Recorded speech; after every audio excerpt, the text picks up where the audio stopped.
सत्य को देखकर ही न्याय करता है। लेकिन भारत के न्याय आधारित कानून का स्वरूप गुलामी के दौर में दंड आधारित हो गया। वर्ष 2024 दिन 1 जुलाई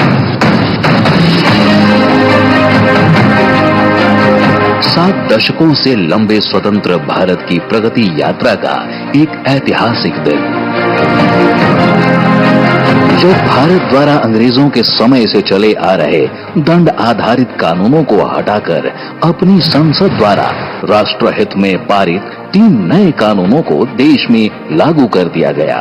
भारतीय न्याय संहिता, भारतीय नागरिक सुरक्षा संहिता और भारतीय साक्ष्य अधिनियम। भारत के इन 3 नए कानूनों में आधुनिक तकनीक के उपयोग को बढ़ावा दिया गया है एवं महिलाओं, बच्चों और अन्य नागरिकों की सुरक्षा के साथ तेज न्याय पर जोर दिया गया है। आजादी के इतने दशक बाद गुलामी की मानसिकता से उभरते हुए देश ने इंडियन पिनल कोड की जगह भारतीय न्याय संहिता को एडॉप्ट किया है। विकसित भारत की आकांक्षाओं के अनुकूल इन नए कानूनों में दंड नहीं बल्कि न्याय की प्रधानता है। महिलाओं और बच्चों के विरुद्ध अपराध के लिए कठोर प्रावधान है। जांच से लेकर न्यायपालिका तक आधुनिक तकनीक और डिजिटलीकरण को प्रमुखता दी गई है, जिससे देश के कानून भारत को विकसित राष्ट्र बनाने की अपनी भूमिका पर खरे उतरे।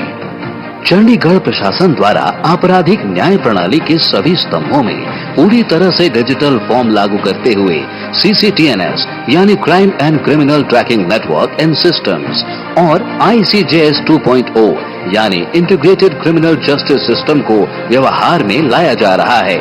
इस प्रक्रिया में आपराधिक न्याय प्रणाली के सभी स्तंभों का न्याय सेतु द्वारा सीमलेस एकीकरण किया गया है, जिससे सारी जानकारियां एक डैशबोर्ड पर रियल टाइम में उपलब्ध हो जाती हैं। इससे चंडीगढ़ प्रशासन के अधिकारियों को अब केस की पूरी जानकारी बस एक क्लिक के माध्यम से मिल जाती है।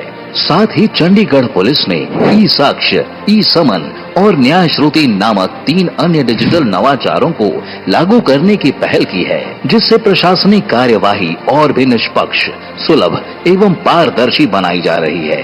नए आपराधिक कानूनों को अपनाकर देश भर की पुलिस प्रशासन अब नए स्वरूप में कर्तव्य निष्ठा के साथ न्याय युग को लाने के लिए कदम ताल कर रही है।